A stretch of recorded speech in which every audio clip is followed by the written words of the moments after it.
Oh, you're muted. Yeah, they said we violated their firearms policy. That's wild, man. Yeah. That And I mean, what I don't show weapons on my show, which is hilarious because there are entire channels dedicated to guns on YouTube. Like literally, there are YouTube channels that are just about guns. But channels like ours show a gun, we get Yeah, nice. I thought that was good. Don't right wingers show guns all the time on their channel? And you guys say I use nothing but corporate media headlines for a reason. I was just explaining what 30-06 is. Isn't that important to discuss? I feel like I was very careful with those stories. I may be wrong, but I feel like I was being careful on that. But Danny, I know you don't have a ton I of don't know. time left. I want to at least provide some content because we still have a lot of people who watch on X, and we still live on Twitch, and I'm also live on my personal YouTube channel. It's not big, but I know a lot of people in the RBN community follow it. So thank you for everyone who on X who tuned back in. I need to tweet out what just fucking happened, man. That's crazy. But Danny, let me reset the conversation. I know you don't have a ton of time. Maybe another 15, 20 minutes. I also have Chris joining. I need to send a link to him too. We got a new link. Fuck. So Danny, I won't pass it back to you. I know we got stuck, and you probably lost your thought process. But let me show you this to get us back on track. And while you do that, I'm going to be sharing the link to my other guest. So feel free to take it as long as you want. I'm gonna start here, so you have a direction because I know I kind of cut you off. Here's the image that will live in infamy forever. This is an example of the world essentially rejecting Benjamin Netanyahu. I know you were speaking on this as well. So Danny, if you want to take it from top, I just got to do some work in the background. I got to send an invite to my friends. So please continue your thoughts on the world rejecting Israel as I try to fix up this craziness going on. Yeah, well, this is an outcome that should have been expected after what Israel has been doing for the last almost 2 years now to Palestine, to the Palestinian people. And the situation just continues to get worse and worse. A lot of people lay this at the feet of Netanyahu, and indeed, he is the face of the Israeli regime. But the Israeli regime has essentially done this to itself in totality.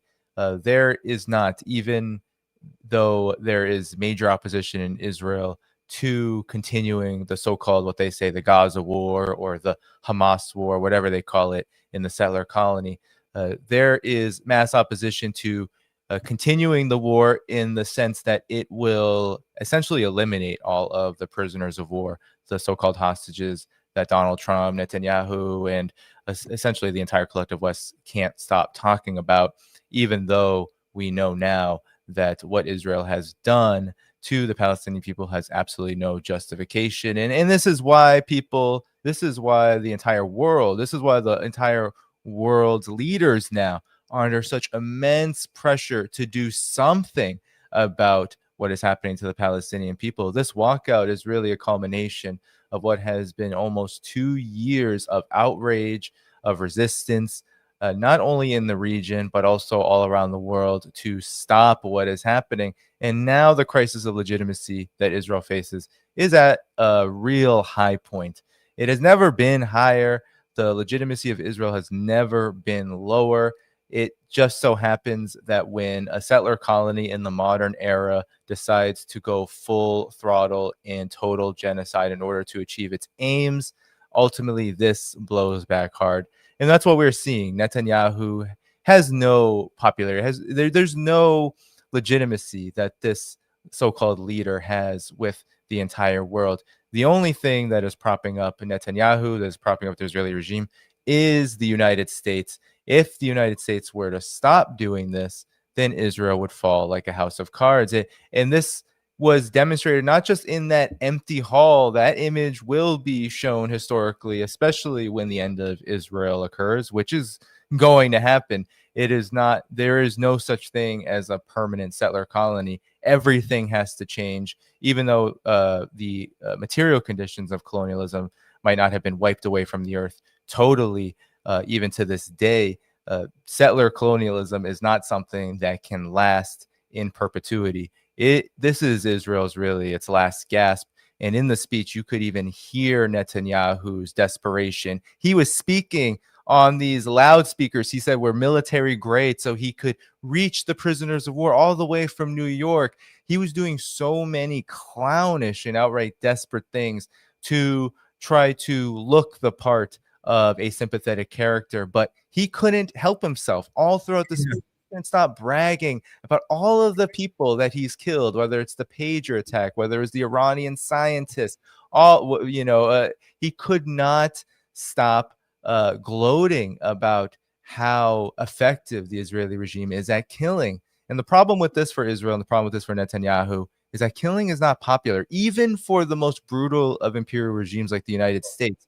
The United States has a really difficult time bragging and gloating, actually, about killing when it gets to the highest levels of the political establishment. And that is because, unlike Israel, there has been a much longer history of what it means for a population to be exposed to that kind of mass murder that has been projected all across the world by the U.S. empire. And that has led to resistance, that has led to social movements, and that has led to a general unrest that even to this day, it is very difficult for the United States to out and out go full-scale military intervention anywhere. It has to find all different kinds of ways to hide the true face of empire. Israel has no ability to do this. Israel is a puny, tiny, so-called country. It's a tiny colony. It doesn't have the capacity to reform itself. This is what Israel is, and this is what Israel will always be until Israel is over, until the era of settler colonialism in that region conducted by Israel ends. And that period in history has actually been accelerated to such a incredible degree over the last almost 2 years now that I don't think anyone could have foreseen this coming. Now it is really just a matter of time until what we saw at the UN General Assembly begins to bear even more fruits. I don't think people remember history during, for example, the imperialist war in Vietnam. There were many such moments where the entire world was absolutely disgusted by what the United States was doing. And then eventually the United States had to pack its bags and run away. The same thing happened in Afghanistan to the United States. Israel is going to face the day where it can no longer operate and continue on its greater Israel expansionist and imperial and colonial policies as it's been doing. And that period is coming. So this is really a big signal, in my opinion, that there is all the groundwork for the collapse of what is Israel. And now it's just a matter of the resistance to it, both in the region and around the world, of continuing to strengthen and continuing to build to make that happen, because Israel won't change on its own. Actually, Israel is doing as much as it can to detonate itself. It's just it can't press the button on its own. Yeah. Thank you, Danny, for your amazing take on this and your breakdown, especially while I was getting everything fixed. We're still live on X. That's where I get most of my views on X anyway. So, and I'm also on my backup channel, which I haven't streamed on in a while. So I don't think we're banned on RBN. We're talking about it behind the scenes right now, but we're gonna keep this going. Danny, just let you know how you're doing on time. We got a few more things we'll quickly touch up on. We also have Christopher Helali, I think it is, who joined us here very soon. So to your point and to what we're covering with the world completely rejecting Netanyahu and Israel, once again, I think this is going to be a very powerful image that will last a very long time. The ADL boys and the Zionists, they're not taking this well, Danny. They're busy essentially calling the entire world Hamas. Oh, here are the consequences of your actions once again. This year,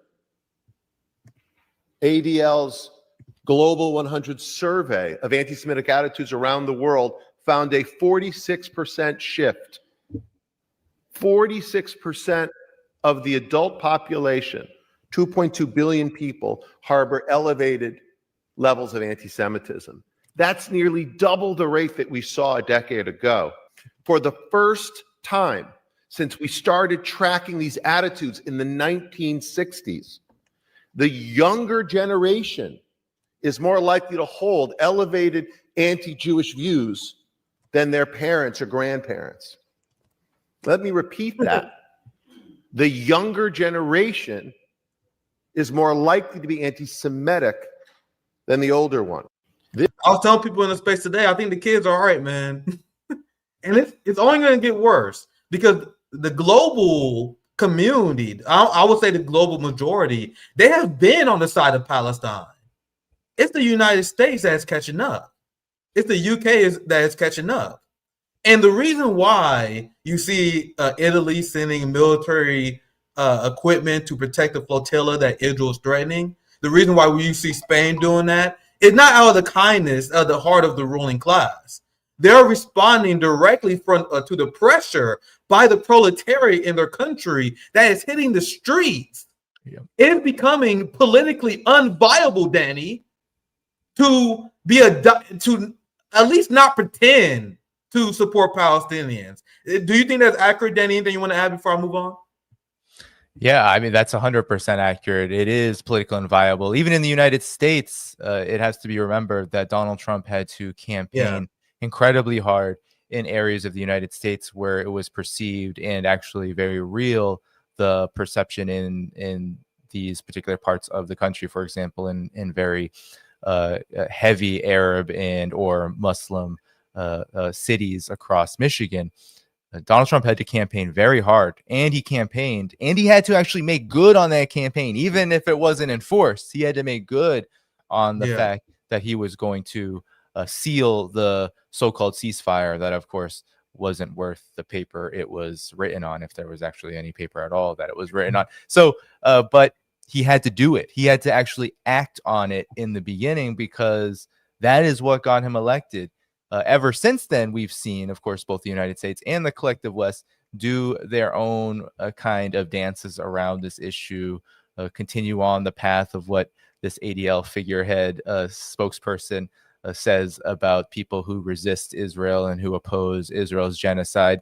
But now you see European leaders have had to listen to their people only to the extent that they will pay lip service and, of course, do what all arrogant either former Western empires, now U.S. junior partners, or what the United States always does, which is, oh, yeah, no, we support the two-state solution as long as we dictate what it looks like and as long as it works and serves us. That is how it's being framed right now. But even that step, even that move that they've had to make is a clear indication that all across the world, even in the centers of the collective West, the so-called Western imperial, quote-unquote, civilization, the people in these countries are fed up with this. They're fed up with this in large part, and I was recording a video on this. It's not only because of the atrocities and the horrors that there are going to be many people who have principles and who believe in something and who have an ounce of humanity who, of course, are going to be horrified by genocide. But now it's becoming this kind of groundswell, a contradiction where it's not just the atrocities. It's the fact that there is no other way out for Israel. And I think more and more people are recognizing this, that this is what Israel is. And they don't see any possibility. They hear what the Israeli military officials say, what Netanyahu says. They see what they do. And the only conclusion you can make is not just they want to do this, it's that they can't do anything else. And that then speaks to a general crisis that happens a lot in various phases of the development of a colonial system, of an imperial system. It eventually ends up that these contradictions are just too heavy to bear, and they begin to create cracks. And those cracks are what are going to eventually lead to the demise of Israel. And that demise will, of course, be led and facilitated by both the Palestinian people themselves, the resistance, and the world that supports them. And I just want to say a quick comment on this, because I have received some pushback about my I don't criticize China or even, let's say, Russia for getting more directly involved.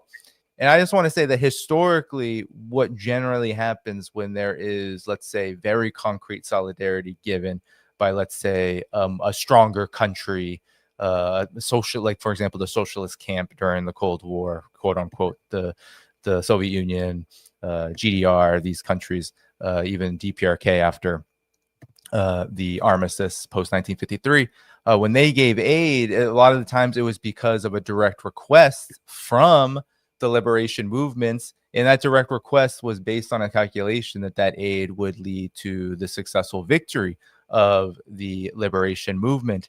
And what we see now is that we don't have such requests coming from the resistance, and we have a country like China saying we respect the right of the people of Palestine to resist by arms. And now it's up to the conditions that we create worldwide to ensure that more room opens up so that the solidarity that is shown, for example, with Israel doesn't lead to a disastrous third world war.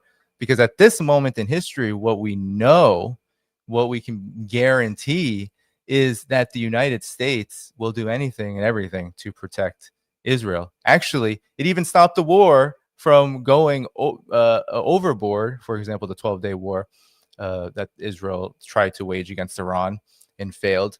It had to stop that war because it should have gone overboard. The United States would have had to intervene fully, and that would have been a disaster for the United States. The Trump administration is currently spending their time blocking the international soccer community from banning Israel from competing in international competitions. So instead of building stuff like China, instead of focusing on uplifting the working class, you guys see how every single day they are focused on how do we defend Israel? How do we defend Israel? But please continue, Danny. No, yeah, I just wanted to say that this situation, this moment in history, what it really does actually speak to is the fact that the resistance is getting stronger. We had hits, for example, against Hezbollah, the horrific pager attack, and the gross violations of international law that both the U.S. and Israel facilitated to, conduct that horrible assassination attack. And then, of course, we had the overthrow of Bashar al-Assad, and those were indeed hits to the resistance. But the big problem that now Israel and the United States faces is that the very policy that they are pursuing and that they can't pull back from is one that is going to create more resistance, strengthen the resistance, and lead to what some, of course, more military experts will call it a quote unquote war of attrition, a long-term, low-intensity war that leads to the grinding down of the particular parties involved. That, I think, is a more military speak term for what has happened all across history in resistance to colonialism, which is a protracted war of resistance, which is now accelerating in strength.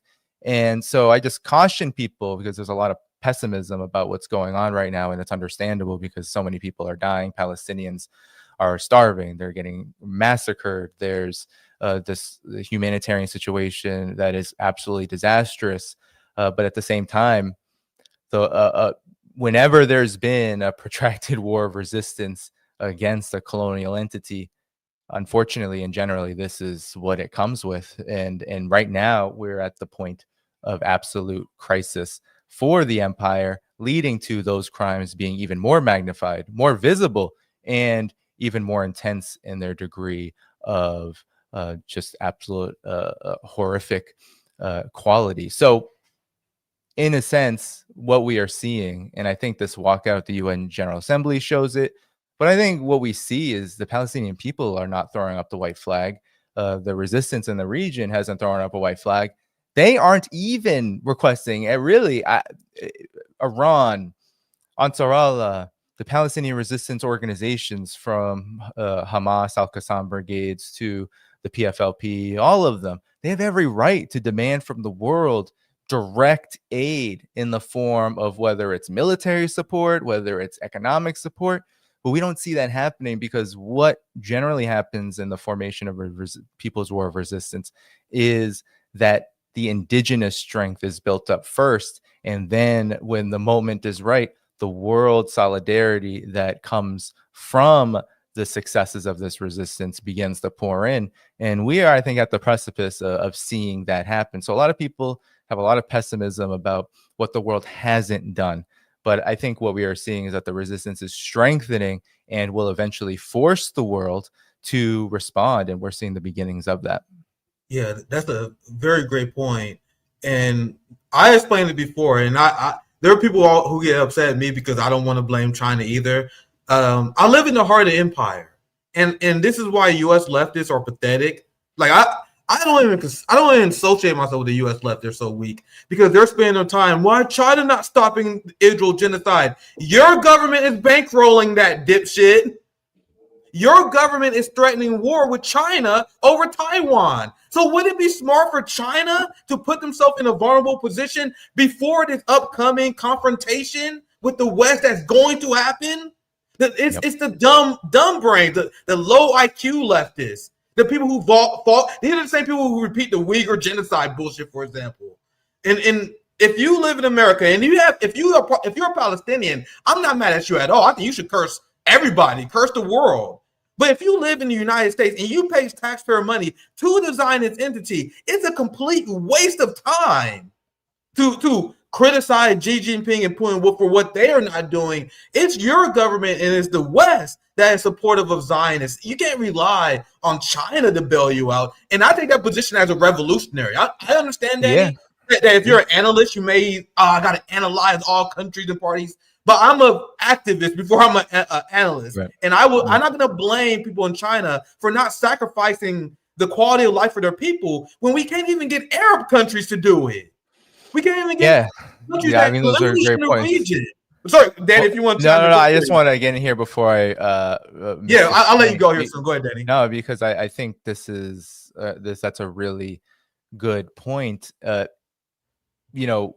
When it comes to this question, and in the same vein as you said, being an activist first, I think it's important to understand that the conditions for the Palestinian people are absolutely dire. But an effective resistance movement actually doesn't look at morality or how bad things are as the basis for what they eventually decide to do.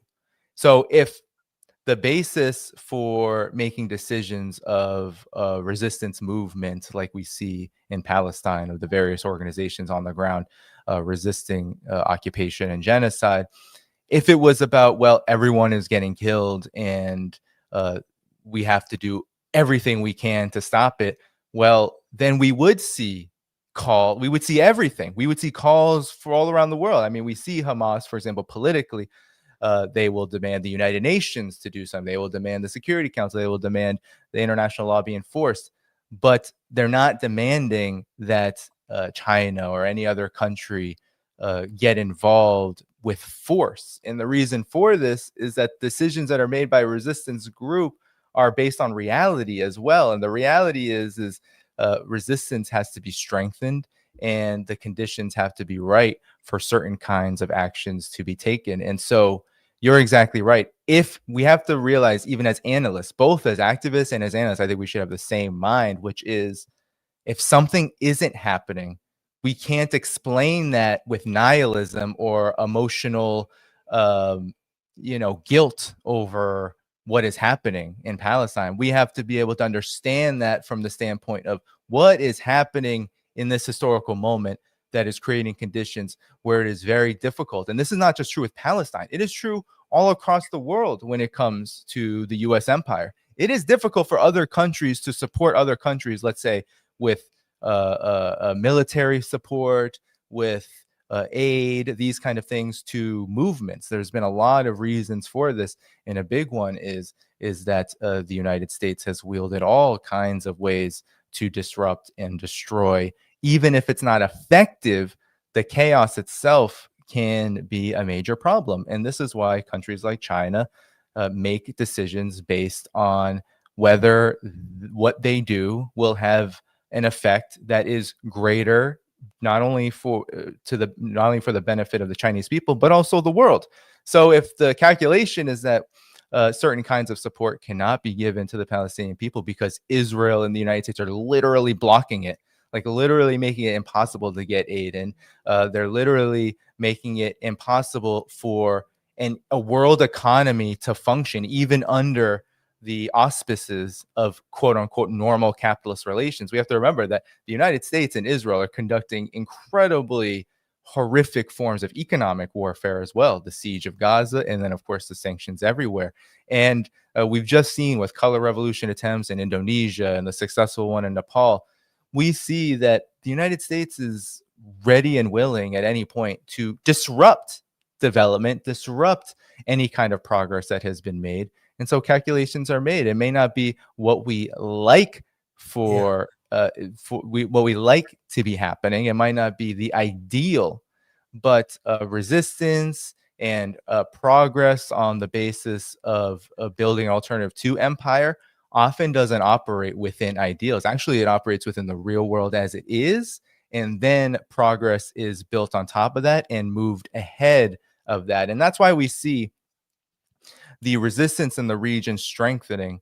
That is really the important focus that I hope people in the United States and in the West begin to focus far more on, because it's the development of that resistance from the principles of self-determination, what has actually worked all across history. It has never been that another country does something to, let's say, the United States or Israel, and that suddenly leads to the crumbling of the regime. That has never happened in the history of U.S. empire, I guess you could say, or Western empire, throughout this whole 100 plus years history of modern capital. We've never seen it. What we do see is resistance and movements get stronger, actually maybe get so strong that they win, they liberate themselves. And then, but when they're at the point where they're strong enough, then they get real support. They get real support from governments, from movements all across the world. And that is what then leads to this moment of true victory. But we have to pay attention to the resistance in the region, because they should really be our compass. We have to be focusing on how do we stop the United States? How do we, the real solidarity is stopping the United States, what it's doing. We're the enemy from within. Full support for Israel. And then we need to pay attention to, okay, what is the Palestinian resistance saying and doing? What is the resistance in Yemen, on Sarallah, so-called Houthis? What are they doing? What is Iran doing? What is Hezbollah doing? What are these forces doing that are both building in strength and regrouping and trying to organize a stronger force of opposition to Israeli and U.S. Occupation and empire? What are they doing? What are they saying? And what can we do here, not to quote unquote directly aid them, to get the Fed jackets and all those off of our backs? No, it's not about any direct aid to any kind of movement like that. It is that we have a responsibility and our duty to oppose and take real concrete actions to stop what our government is doing. And that's always been with Vietnam, Korea during the Cold War, when communists and various other movements supported the war of resistance in Korea, on and on and on. The Cuban Revolution, we can go on and on and on of examples of people taking real action against their governments so that those movements could be more successful. And that's really the model that we should be going on, not demanding a country like China, which has every reason to be careful of not getting ensnared into a conflict with the United States, given that it is militarily surrounded, given that its development is predicated upon its ability to be involved in the world economy. It has every reason to be wary of any kind of adventurous moves that maybe some of us who sit in the United States and the West might say, that's not so adventurous, that's not so extreme. But at the same time, we do not live in a quote unquote sane world order. The unipolar order is not based on rationality. Even if the U.S. empire is weak and on its heels, which I totally believe it is, being weak on the heels and desperate also means you're willing to do some absolutely irrational things in order to stop your retrenchment, to stop your decline. And that is what China, that is what all countries around the world trying to build an alternative to empire have to contend with every single minute of every single day. So it's really important that if the resistance in the region understands this, then we need to understand this too, and see that it's a lot more complex. And people who build solidarity, and people and nations that build solidarity, it's not always cut and dry, black and white. There's a lot of things that we don't see, that we don't understand, but we got to continue to learn. Very well said, Danny. And I definitely appreciate your flexibility. You provided a lot of great comments today on world events. I want to make sure I get you out of here. There's one more quick thing I want to show you because I found this funny. I want you to comment on this because this is on the ongoing theme of what we were discussing, how much the United States populace is finally turning against Israel. And I know this has to be, and I've been talking to everyone about this, like people who've been following this for a long time. Like we always envisioned this. We always had revolutionary optimism about how the Zionist state is only on borrowed time. But it's still amazing to see this happen in real time. I know they're analysts, the way they talk about Zionism and Israel may not be the same as us, but seeing the right turn up against Israel has been amazing. I never imagined it would happen this quickly. And Democrats are realizing this. And this is the last thing I want you to comment on, Danny. I'll get you out of here. Because no problem.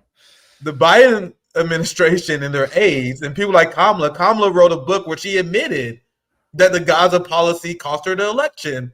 And she has the very bold public, she has a position she has taken that she wants everyone to know that she's a coward in public.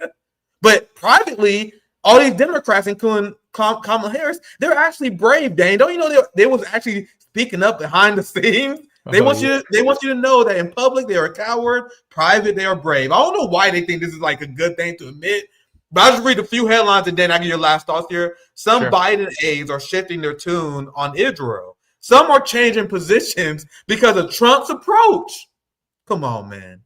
And a few are wrestling with whether they could have done more while in charge. Are you serious? So liberals, if you watch, you guys know I love watching like the shit-lib propaganda media outlets. If you watch their shows, they've been in the full-fledged meltdown mode over Donald Trump's recent UN speech. You guys see how Donald Trump was trashing the entire world over their immigration policies and saying that you guys are failing. It was a pretty embarrassing spectacle if you're a U.S. patriot, but liberals are freaking out over that. And they forget that Joe Biden and his team was smearing UNRWA as a terrorist organization. Just for starters, another headline. I just read the headline here.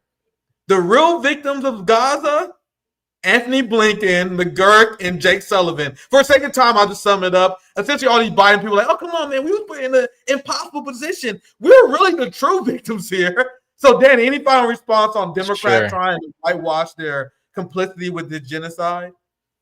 It's absolute and total desperation. In many respects, the Democratic Party is completely finished.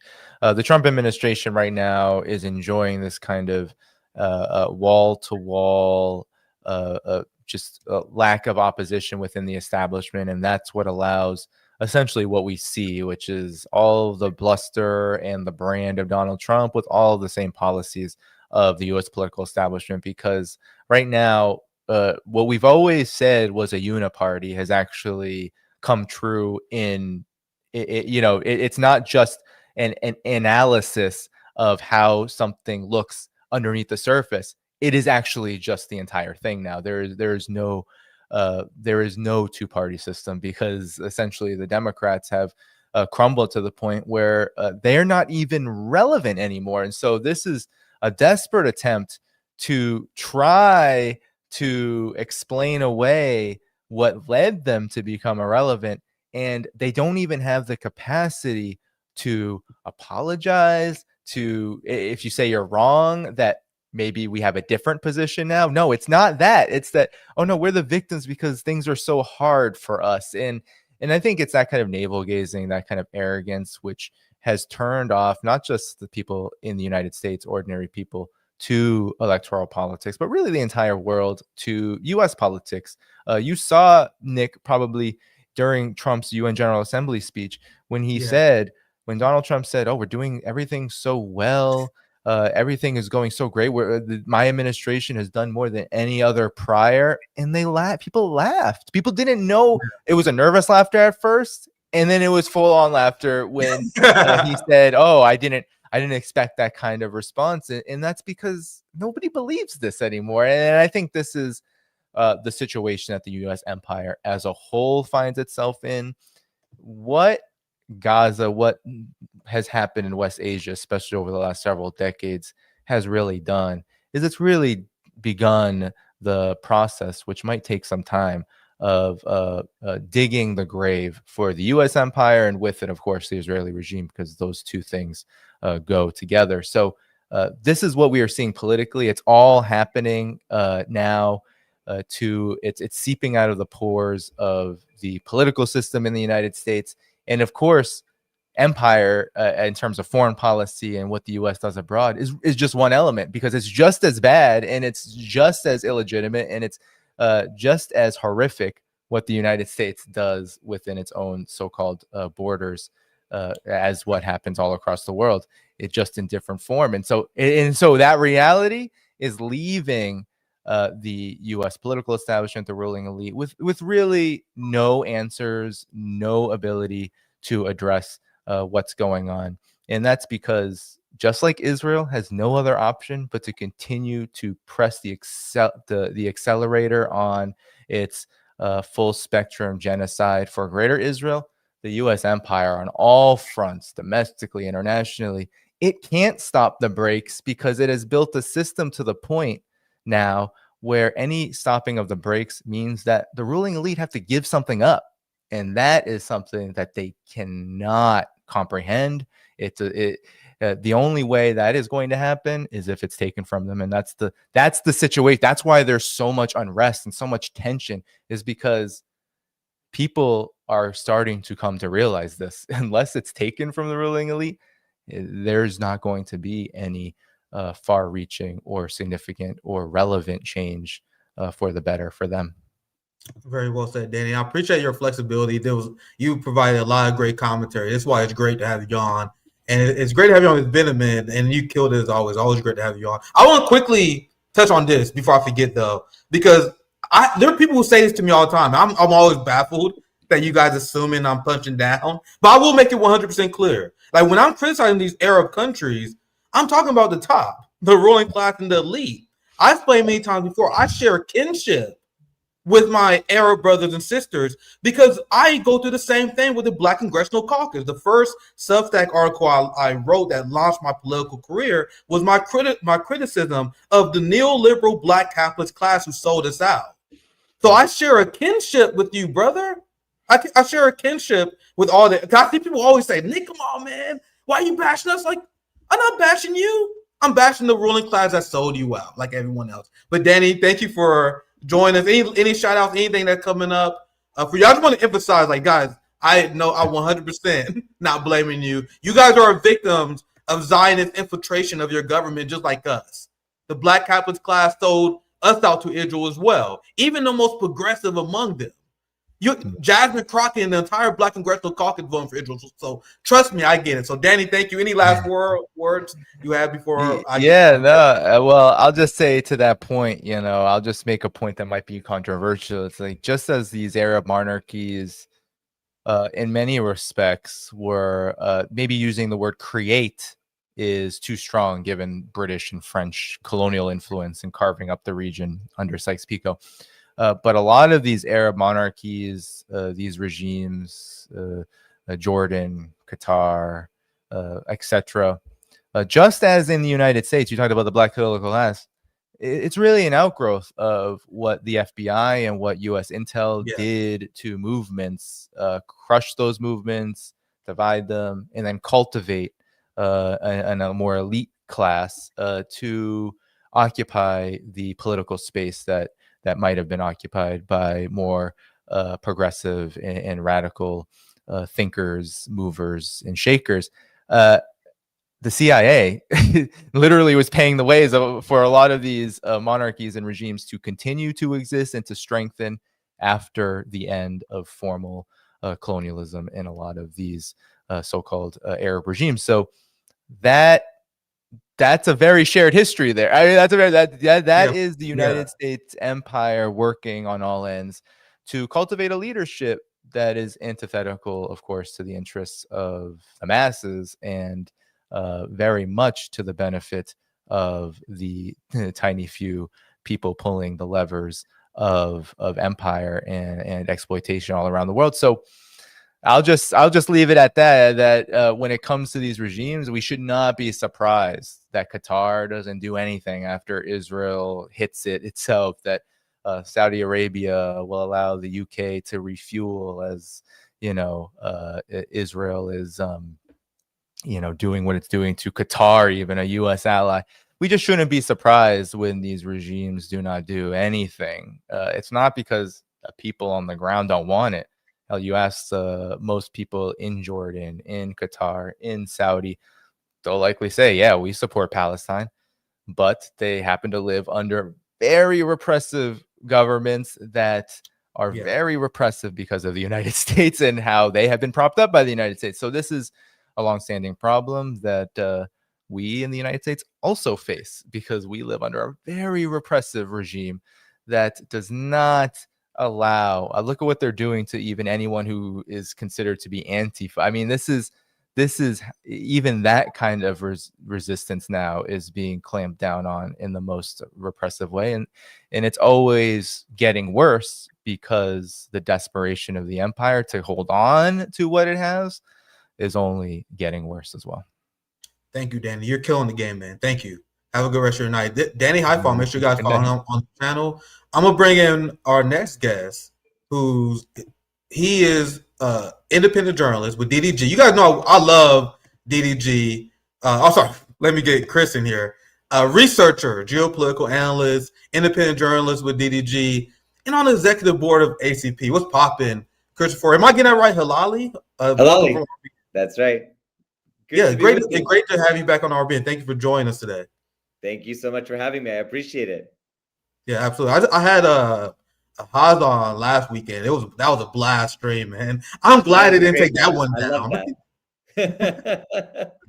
Yeah, I'm just happy they didn't take that one down. They've been taking down about 50% of my streams over the last 2 weeks. I'm glad they kept that one intact, and I'm glad that you guys followed me over. We literally almost at 1,000 across all 3 platforms on streaming on. So everyone who was watching our old stream, dude, if that stream stayed on RBN, that would have been an all-timer. That was about to put up some massive numbers, especially with Danny HAIPHONG joining. That's why they had to shut it down. But despite that, you guys still followed us. Like people from the RBN, you guys follow me on social media. I see you guys watching. We got like my channel on YouTube. I never stream on there. We got good numbers over on my personal YouTube channel. So I was gonna say personally to you guys, thank you for staying with me despite all the technical, not even technical issues, just YouTube censorship. You know what I mean? So I appreciate everyone who's still sticking with us. We got now 1,000. There we go. I was hoping I can push it up by saying that. We're officially 1,000 across X, YouTube, and Twitch. So thank you guys for staying tuned in. Christopher, before we got cut off, and I decided I was going to wait to you get in, because we was covering the Netanyahu UN story. That's why I want to start. My entire outline, my entire show got completely thrown into chaos after my stream was pulled. Danny is the man. Thank God he was doing a lot of ranting for me, a lot of explanations as I was getting things set up. So I'm actually going to restart here, because I know I covered this a little bit in the beginning, but you guys missed that part. That part was cut off when we were discussing Netanyahu. So I feel like I'm winging it. I feel like let's cover this with Chris. Might as well cover this with Chris, because people who watch this stream now probably missed it. So Chris, I want to get your initial thoughts on the world rejecting Israel. This is the sorry, let me make this a little bit bigger. I'm gonna have this play in the background. This is Netanyahu visibly shaken as the world completely rejects Israel and walk out. So I want to get your initial reaction to get us started. Thank you for your patience, and thank you for joining us tonight. Thank you so much for having me. Of course, this is an important moment, I think, what we call an axial moment in history. The Zionist regime is by far the most isolated that it's ever been. You can see from the images I'm seeing, and I've had the honor of speaking at the United Nations like Danny before, and I've spoken in that hall of the General Assembly before. And you can just see, you look at his face, everybody's leaving, everybody's walking out. But at the same time, of course, there's also a sense of hubris, because the Zionist regime is a nuclear power. The Zionist regime maintains a nuclear arsenal. So it doesn't matter if that whole crowd walks out, they still possess the most important weapon in international relations to defend one's sovereignty and to project power, which is to have the nuclear capability. So I think that it's very, very important to recognize that, look, he's basically looking, he says, okay, I know who you are anyway. We now have multiple countries in this General Assembly session that have recognized the state of Palestine. Okay, and that's an enormous advance. Okay, very late, obviously, but we can at least take credit for the importance of the social movements around the world that have continued to make Palestine the central issue of the various social movements. However, the question then becomes, is it too late? I believe that Palestinians will never say it's too late, not to the drop of the last blood of the last Palestinian, but the cost has been enormous. I mean, if some estimates are to be believed, almost a third to a half of the population of Gaza has been exterminated by the genocidal Zionist regime. So we're looking at tremendous, tremendous death and destruction. But of course, look right there. Look at the isolation. But you know, in the international system that already the West, the collective West, is already a minority in the international system. So this is just an even smaller minority within that, because there's not unity. Obviously, many Western countries now have recognized the Palestinian state. But the United States and Israel together there, that kind of power. And don't forget, this building is where? This building is in New York. This building is in the empire, right? So think about that. Who cares? It's not like it's in Beijing or in Moscow or in Johannesburg or Pretoria or in Brasilia or in New Delhi. Nobody cares. It's in New York. They come in there, you know, this is Netanyahu's territory. He comes in and that's it. He owns the show because the United States is the biggest, you know, benefactor for this regime. And so when you understand that, I mean, okay, he's isolated. But my fear, and I just want to put this out there, I want people to think about this. My fear and what we've been seeing is that Netanyahu has been saying that they want to develop a domestic military capability to be self-reliant. Think about this. Self-reliance is at the core, for example, of the Juche ideology of the DPRK. Yes. Right? Yes. So in a strange inversion, the Zionist regime will become the DPRK for the West. They will become isolated, but they don't care. They are a nuclear power. They will become a rogue state, which they already are under international law, but they are going to do what they want to do because they maintain that power until a force equal to or greater than it can destroy it. Or, of course, if it's destroyed from within, and we know there's a lot of social unrest within Israeli society and political unrest. We know, of course, the ongoing court cases, the different factions of the Israeli ruling class that are fighting amongst each other. So there's a lot to be said here. But my fear is that we are entering a period of time where they're so belligerent and rogue that they are just going to be the DPRK, but not for the left, but for the right.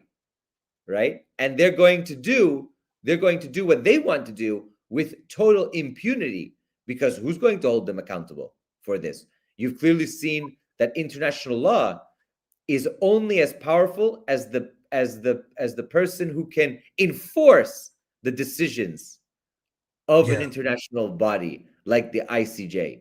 But until that point, there's no one to hold them to account. Yeah, that's why we have to be the enemies from within. That's why people who are living in the empire, we have to be 100% willing to support the resistance from the inside, with boycotts, with refusing to support any of these Zionist genocidal parties, even if you're a quote unquote liberal Zionist, not organizing with them, cutting them off from the head. I believe that's the only way that this Zionist regime will be held accountable, because we know that Israel has been, their economy is destroyed, but it can always be propped back up by Western capital. That's how they survive. That's how South Korea survives. North Korea is self-sustaining. It's surviving even with massive amount of Western pressure. But the Western capital literally built South Korea, and they had to bail South Korea out many times, and they're gonna have to do it again. That's what the West will do to protect their colonial projects, just like in Israel. So the best thing that we can do, and that's why we are seeing this rise of Zionist fascism, because they acknowledge the real threats. They have two primary threats: the threat that comes from the resistance that can hurt them on a logistical level. And I'm talking about Yemen. Like Yemen in the blockade of the Red Sea had a real tangible economic effect on the state of Israel. But then you also had the boycott, divestment, sanctions movement. So do you guys think that Republicans and the people in the West, they want to openly oppose free speech? They love the illusion of Western values, and they will give you as much as they can get away with. But the fact that they were willing to pass anti-BDS laws in over 30 states and openly come out against the First Amendment, do you guys know how much of a panic they are in to do that? It's because the BDS movement, just like in coordination with the resistance movement, has done massive damage to the Israeli economy. But very thoughtful analysis and very thought-provoking. There are a lot I can take from there, but I'm going to continue with this. And I was sharing how these images of Israeli isolation, I truly do believe this image in particular, or any sort of variation, we will be seeing, I don't know, maybe our textbooks, but textbooks all around the world for damn sure. Because you want to know what they're learning in kindergarten in China? They're telling people, the kids in China, they're in school right now about the genocide in Gaza. So this image, I promise you, will go worldwide and it will be studied for decades to come. Anything else you want to add? Actually, let me play the video before I get you back in here. I had this playing on mute, but I think it's very powerful to hear the audio. So I'm going to play the video one more time, and then Chris, I'll get you in here for any of your thoughts. Let me unmute.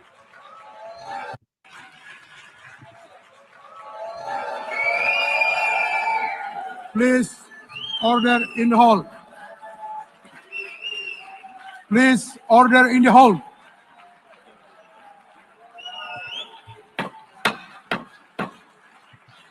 Please order in the hall.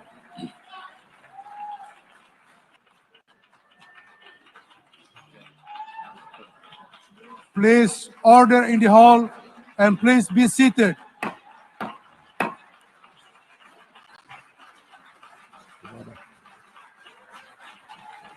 Please order in the hall.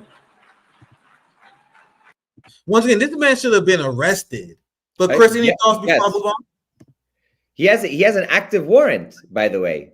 He has an active warrant for his arrest by an international court, and you see how it's enforced. You see the so-called Western values that you were saying that are shoved down other people's throat, at the barrel of a gun. But of course, for everybody else that's an ally or friend or a proxy or a stooge, everything's okay. I want to say that you're absolutely right. The BDS movement is having tangible impact now. We're seeing it. Just the announcement today that UEFA, if the reports are correct, that Israel has been banned. Its soccer team has been banned from participating in UEFA is very big. It's slowly further isolating them from the elements where they can project soft power. The fact that Israel can participate in UEFA, the World Cup, in Eurovision, which of course is also very strange. Eurovision, why Israel and Eurovision? Since when are they a European country? But okay, we know they're telling the truth that they are an outpost of European settler. That's hilarious. So I think that it's very, very important to recognize that aspect, that the more we can constrict their ability to use soft power to influence their Hasbara, their campaign, to try to normalize and legitimize their apartheid state, this ongoing genocide, the ethnic cleansing that's been ongoing since the Nakba. I think that as you begin to constrict that, obviously the earlier clip that you had of Greenblatt basically saying that, 46% increase in what they're seeing in their statistics for people against Israel. Well, of course, because we're watching it live on our social media every day, all day. Kids getting blown up, people starving to death, the inability to get aid out there. I mean, this is a pivotal moment where, as you know, many of the rabbis that I speak to who are anti-Zionists say that Israel itself has made anti-Semitism so rampant today because people are seeing a live Holocaust on our phones and saying, how could it be that the people who had a Holocaust committed against them are committing another one. And people are genuinely angry. And this is a space where that anger has been siphoned in different directions. And it's causing real issues overall. And I think that absolutely the ability of BDS to really have an impact, these flotillas, all of these actions are having an enormous impact on social media. Now, of course, I want you, as we move on, I want you to think about this.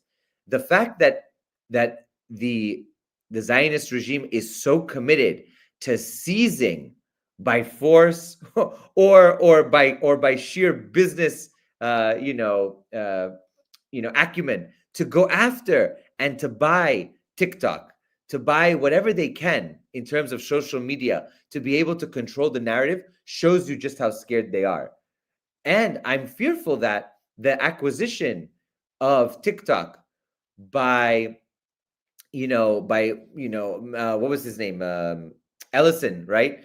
That by this crew of people who are beholden to the Zionist project and very much committed to the IDF and what Israel is doing, I'm fearful that they're going to try to silence voices. I think the cat's out of the bag at this point. There's no changing, the younger generation's perspectives, but they really want to spend a lot of money and effort to try to stem and turn the tide. And I think that this is also part of the ongoing situation with the recent assassination that we saw.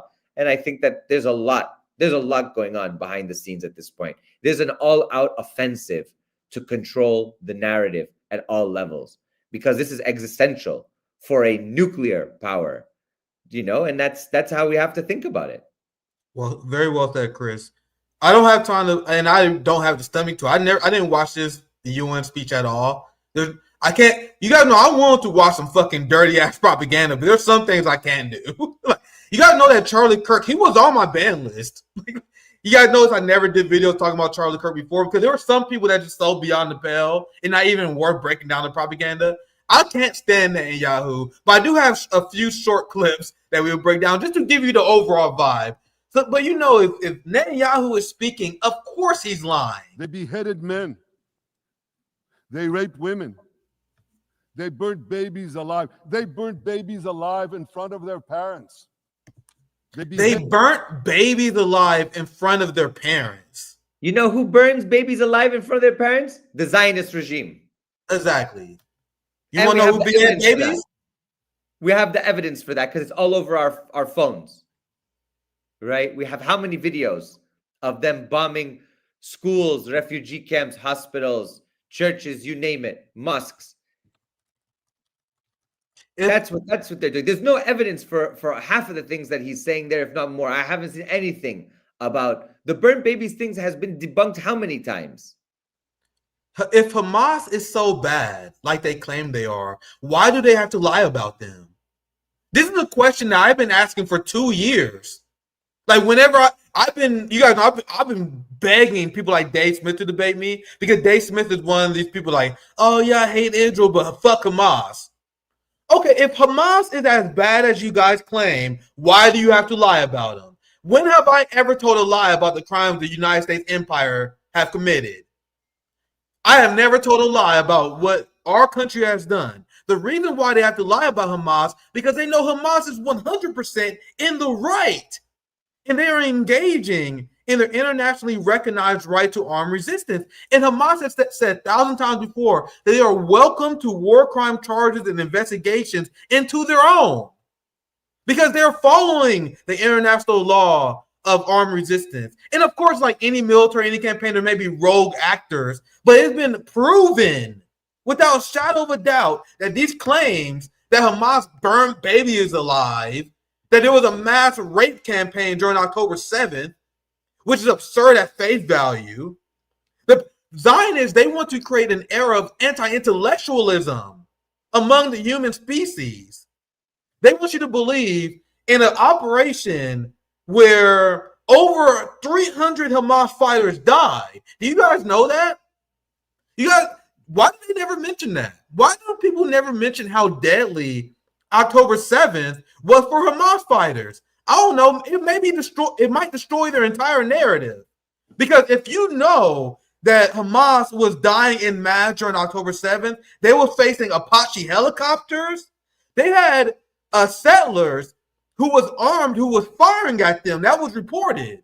There was a Hamas fighters who was probably shot and killed by Israeli settlers. So you have Israeli settlers shooting at you. You have a timed operation where you got hit checkpoints, Apache helicopter hellfire. But what these people want you to believe, in this high pressure, high tense situation where you're watching your comrades die en masse, they want you to believe that they took rape breaks. In this crazy military operation, they're like, all right, guys, take 5. Let's find some Jews to rape. Do you guys understand how stupid that is? So during this military operation, they took time out of the day. Because remember, their operation was all about taking hostages, remember? They wanted to take hostages. So for them to be militarily successful, they wanted to take as many hostages as possible, right? So how did it make sense for them to throw babies in an oven instead of taking them as hostages, since we know that is their political goal? Now, I'm sorry for insulting your guys' intelligence for even taking this seriously, but do you guys see why the world is rejecting this? And why anyone who repeats this nonsense, like Bernie Sanders and liberal Zionists, are scum who should never be trusted? Because what they're doing, as I said before this long rant, is they are purposely trying to plunge humanity into an era of anti-intellectualism. Here's another example of Netanyahu just being wrong. What, did the Nazis ask the Jews to leave, kindly leave, go out? Did others, you want me to name all the genocidal leaders of history? Just go one by one. Did anyone do this? Did they say, get out so we can come in? Of course not. What does it say about you, Benjamin Netanyahu, that you are literally engaging in actions that are worse than the Nazis?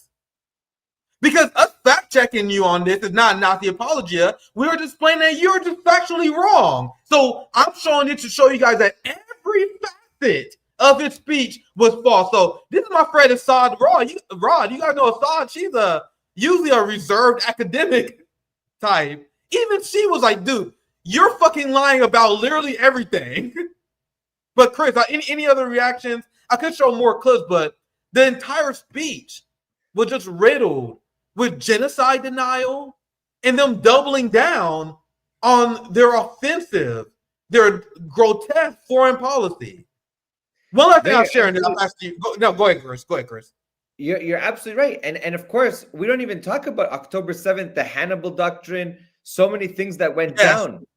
I mean, a lot of the people who were killed, if not, I would say the outright majority of the people who were killed by their own military forces. Yeah, I was just scratching the surface.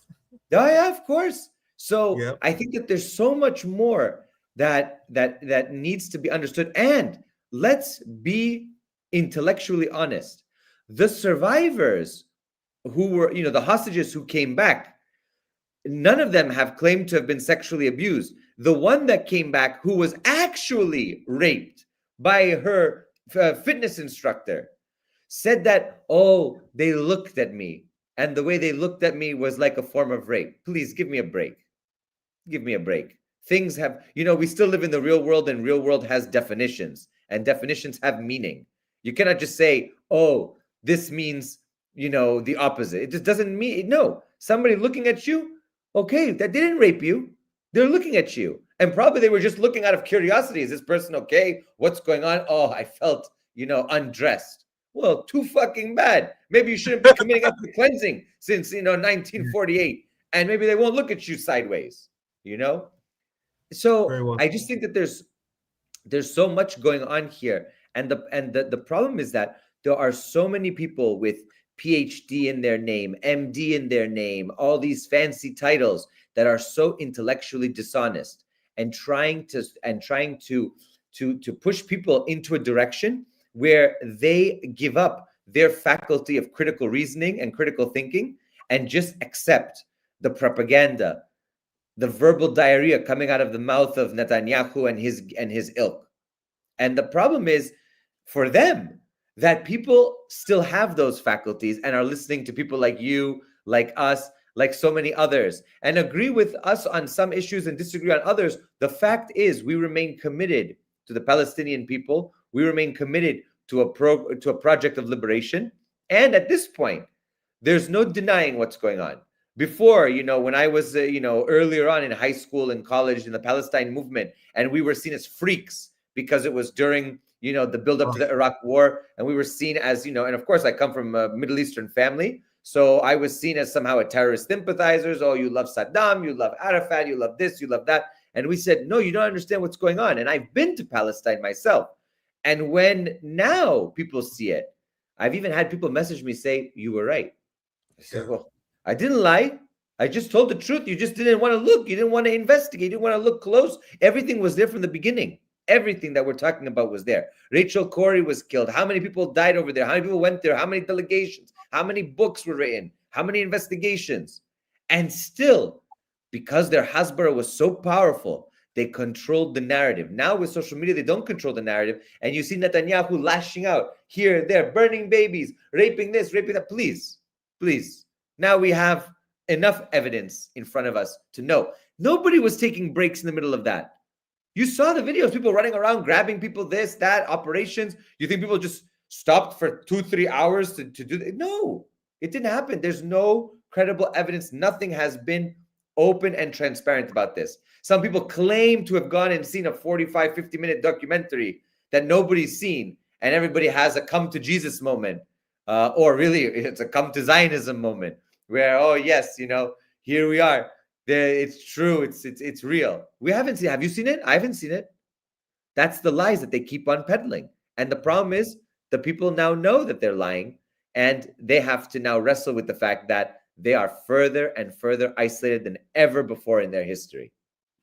Very well said. And it's great to have you guys on from the ACP. I never listened to the crowd who would try to prevent us from talking. You guys just saw the conversation I had with Haas, and there were a lot of people that never seen him in this environment. I am in a position because I have Shama who joined next week. I'm giving us in October 12th because I'm strongly in support of her campaign, and she is not as tanky as I am. Like me and Shama don't agree on everything, but I believe that it's extremely important for us to form this anti-Zionist alliance. Like RBN, I guess we're more of a think tank than a party, I guess. But I'm all about us forming our own organizations and us coming together in coalition with each other. That's why I love the Brothers of Midwestern March. That's why I had a great time with Haas. We're gonna have him back on again. But the question, and then the last question I'm gonna ask you tonight is, what is the message that's coming from your party? Because you're on the executive board of the ACP, the American Communist Party, in this time where the American people are waking up against Zionism, in a time where the capitalist class is trying to frame us for political violence. Like, for example, with Nick Fuentes and the Goipers, they were trying to accuse Jackson and Haas and the ACP of being responsible for killing Charlie Kirk. That's how much they're trying to shift the narrative against us. So the last question I want to ask you for a day, this has been one hell of a night with all my streams going out, so I'm going to end it here. Last thought, what is the message as someone who's on the board for the left, for people who are still skeptical of the ACP, and what is your guys' message to the left and the working class in this moment, Chris? We can end it on this thought. Sure. I mean, I'm on the executive board. I'm the international secretary. So I'm the chief diplomat of the party. I maintain relations with all the parties around the world and some of the socialist countries. So my ACP is dedicated to the project of liberation in the great sense that it was understood in the 20th century. That is the liberation of the working class from its chains, the liberation of oppressed peoples. We support the Palestinian people. It's that the flag of Palestine now is the rallying symbol for all people around the world, right? No matter where you come from, which side of the planet you're on, everybody looks to that flag as one of resistance. ACP understands that right now in the transformational moment that we are in the global system, that the main enemy of humanity is Zionism and US, EU, NATO imperialism, right? And that's not only confined to the Middle East or Southwest Asia, right? That's also AFRICOM, right? That's Right. also what we see going on in Venezuela. I was just in Venezuela, 5-6 weeks ago now, and got to shake President Maduro's hand, see Alex Saab, who we campaigned for his freedom for. I was able to see all of these great comrades, and they are in the belly of the war machine now, coming to them, bombing fishermen who are just out there, innocent civilians on their vessels in both Venezuelan water and international waters. This kind of piracy that we haven't seen since, the 19th century, and the United States is actively doing it once again.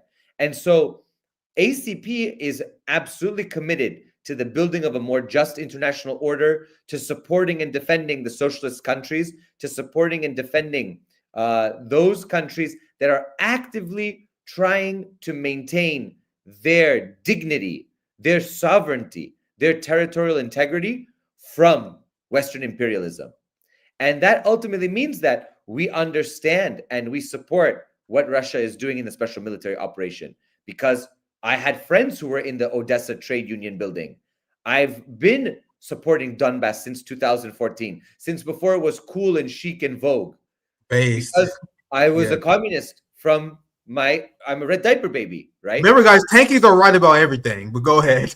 No, it's absolutely true. I studied and lived in China from 2013 to 2015. I've seen it from the inside, the development of the project. I've been to Xinjiang. I've seen these kinds of things. We know the lies and the propaganda. I'm not saying that these places are perfect. As a Marxist, as a scientific socialist, Absolutely. we make errors. That's okay. That's part of the process of development. And Kruma talked about this. How many people spoke about this? About the scientific process within socialist development. But we understand our errors and we move beyond them and we surpass them and we do better. So I think that ACP's ultimate message to the working class is that these other countries are not your enemies. The enemies are on Wall Street, are in Washington, are in Brussels, and of course in Tel Aviv. These are the enemies of the American working class. These are the enemies that seek to divide us and pin us against one another instead of going after the ruling class and going after those interests that continue to foment endless wars, that continue to siphon off all of the resources to be used on, settlers' free education, free healthcare, on their quality of life instead of on the people here. And it's not only a race issue; it's the general working class issue, because Black and brown people suffer from it, poor whites suffer from it, anybody with the various gender identity, whatever you might have it, they suffer from it. So this is an issue that can bind all people in the United States. But of course, the liberals also, in their own way, they also conceal this because they don't necessarily want to fight the ruling class. All of this talk from the Bernie crowd of fighting the oligarchy, well, that oligarchy is Bernie and his cohort in the Democratic Party. Aren't they also the oligarchy? Isn't Nancy Pelosi getting rich and all of these senators and representatives getting rich on inside information and on all of their backroom deals and on all of their secret funding and things like that? So ACP says the enemy is not the Russian or the Chinese, is not the Palestinian, is not the Iranian, it's not the Yemeni. The enemy is that same ruling class that looks and speaks like you, but continues to push you to hate somebody else thousands of miles away and pay your hard-earned money that you could be using for your family, so-called family values. They take all that money that you could use to educate your kids and take care of their health and give them better quality of life. They take that money so you can go bomb some poor person in some other part of the world that they say that's the terrorist. No, the terrorist, I'm sorry, is in Washington and in New York on Wall Street and everywhere else in the centers of power in the West. Those are the real terrorists, and those are the ones that continue to foment the chaos that we see around the world. Until we can overcome that, then we have an ongoing project, and ACP is here to work with you and anyone who's ready to join us to continue to advance the cause of labor, to continue to advance the cause of anti-imperialism, and ultimately of a better and more dignified world for everyone. How can you guys not like that? How can you guys not like what we hear? I think that's a very powerful statement. And how can you be opposed with form a coalition with people, even if we don't agree on anything? This is the coalition that we absolutely have to be building. And I want to be 100% honest with you guys. I find many people in the Western left to be extremely shady. Because you guys don't understand how much pressure was put on me to not platform the ACP. Do you guys hear anything wrong here? There are people that say you can't platform the ACP. They're a fascist party. Do you hear anything fascist right now? When I had Haas on, their chairman, do you hear anything fascist from him? So now you guys see why I don't really even associate myself with the U.S. left? Because how many people on the U.S. left, how many people with a platform gave the ACP a fair trial? How many people gave RBN a fair trial? Which is why I was willing to have the ACP on in the first place. Because how the fuck am I going to play gatekeeper when people gatekeep me? I'm banned from the progressive Bernie Sanders media apparatus. You will never see me on like the Hassan Pikers and TYT, all these progressive shows, because they view us as being beneath them. And how many people refuse to even have the ACP on, to even open dialogue with them? And that's why I have strongly taken the position is I view these people as extremely shady. I can't prove it. I don't have any evidence, but I will just say outright, I believe it's shady when I see people actively trying to destroy coalition building. And I see it in the West all the time. You can't talk to this person. You can't organize with this person. RBN strongly rejects that. And if you're one of the people who's upset with that, too bad. Thank you, Chris, for joining us tonight. Where can they find you? We're gonna do it. I gotta do a show with you and Sarah where we have more time. We had a lot of crazy things going tonight. We will definitely have you back on. I love your analysis. Like what I said with Tanky, I'll tank with Haas. I fucking love tankies because I don't feel like I have to hold back with them at all. I love tankies, man. So I'll be glad to have you back. Any final words you have before we end this weekend? I just want to thank you. I want to thank you so much for having me on. I want to thank you for all the great work that RBN has been doing. You know, we followed each other now for about 5 years, our work and seeing what we're doing. And we've been through a lot, and we're going to continue to be through a lot because we have that solidarity with each other.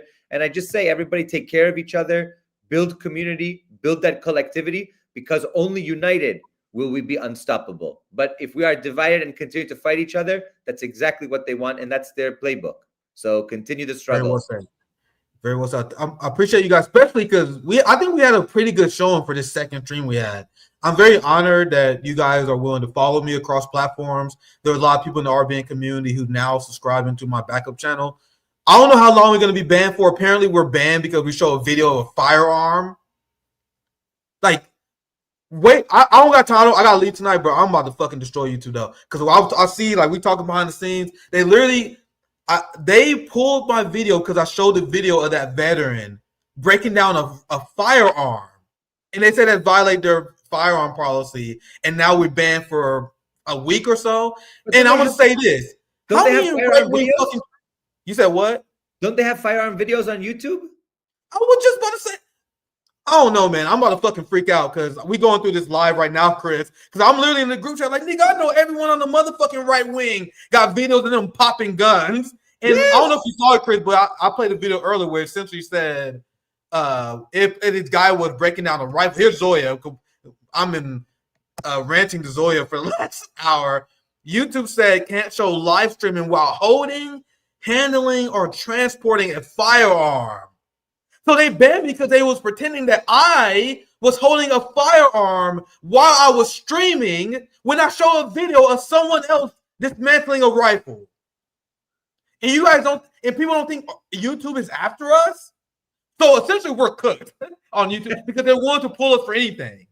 I had like 50% of my streams since I came back was pulled. So if you will subscribe to the RBN YouTube channel, the only reason I'm going this last rant is because I highly implore you. We took a break from Rumble, and I'm about to sign back up on Rumble. Like, I implore you guys to get off YouTube because it's over for us. It's been over for us on YouTube for a long time.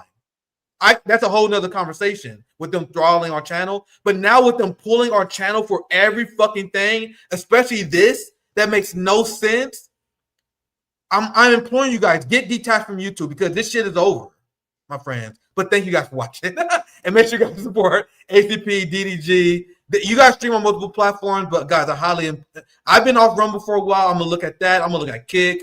I'm literally looking at everything right now because this shit is over. But thank you guys for watching. Thank you, Chris, for joining us tonight and being flexible with us.